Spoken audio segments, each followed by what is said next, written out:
new world here, and it appears that Turning Point USA could be headed for a whole new world as well. Also, if these videos that I have here are any indication of this situation is actually wild. It feels like things are shifting fast. To watch that very difficult decision get made, which I think is the first time that we've ever had to make that decision in Turning Point history. But everything that happened with Charlie, obviously, his assassination, we're still... And honestly, it might signal a bigger change, not just for Turning Point USA. Of what J.D. Vance 2028 would be like, I would say J.D. Vance's 2028 is dead on arrival. Dead serious. So there was an event But for what the future could look like politically as well. And I'll be real with you.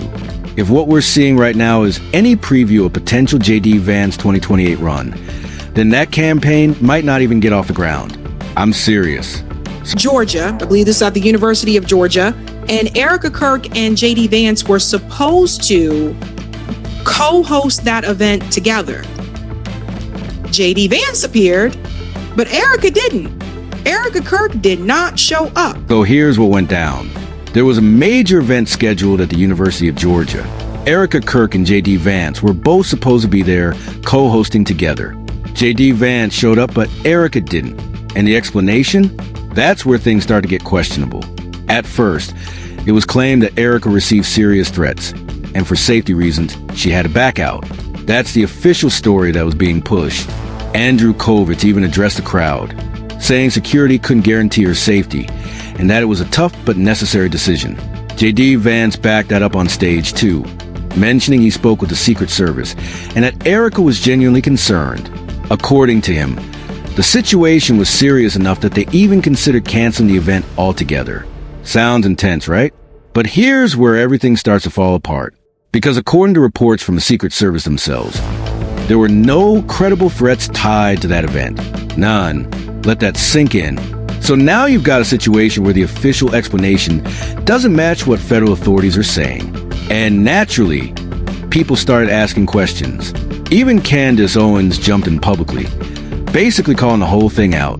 She suggested that the real issue wasn't safety at all, but poor turnout and weak ticket sales. She pointed to other recent events that were quietly rescheduled and argued that people just aren't showing up the way they used to. And when you actually look at footage from the event, it raises even more eyebrows. The room? Noticeably empty. Most of the audience was packed tightly near the stage, while large sections of seats in the back were completely vacant. And of course, the official camera angles mostly avoided showing that. Online viewership didn't look strong either. So it leads to an obvious question. Was this really about security or something else entirely? Now, to be fair, without direct confirmation, that part stays speculation, but the optics? Not great.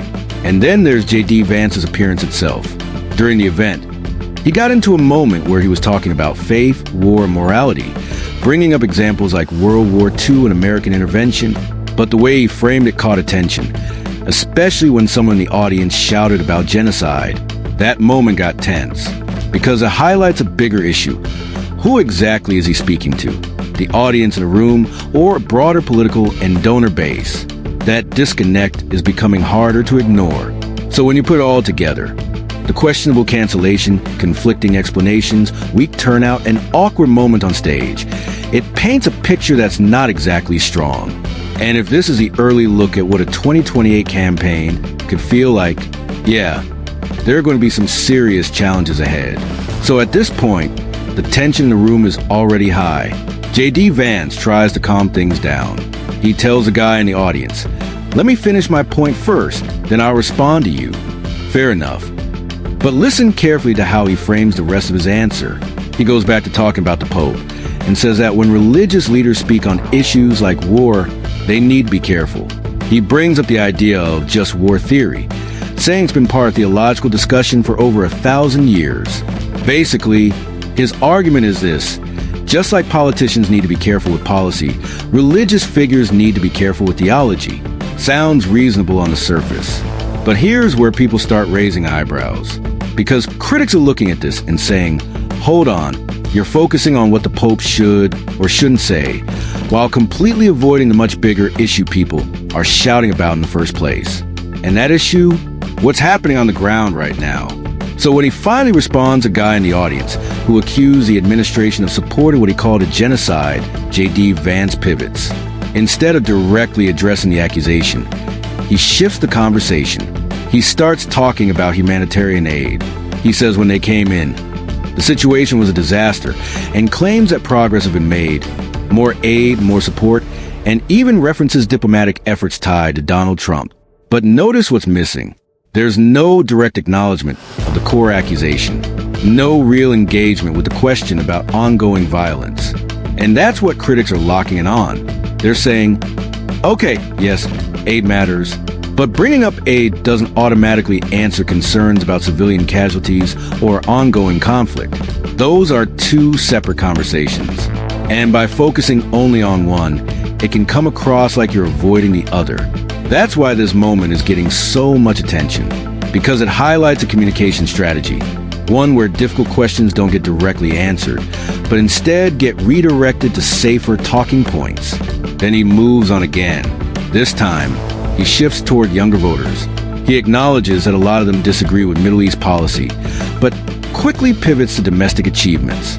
He starts listing things: border security, housing prices going down, energy independence, lower crime rates.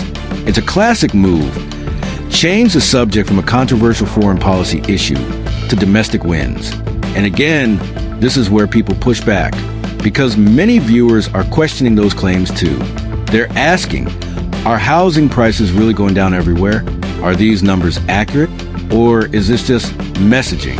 So now, instead of addressing one concern, you've created multiple points of skepticism. And that's a problem, because when the audience starts doubting multiple parts of what you're saying, the overall credibility takes a hit.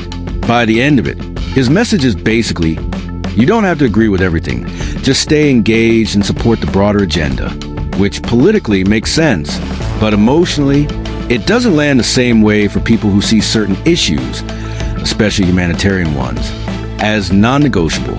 And that disconnect is exactly what you're seeing reflected in reactions to this event. Low energy in the room, mixed responses online, and growing criticism from multiple sides.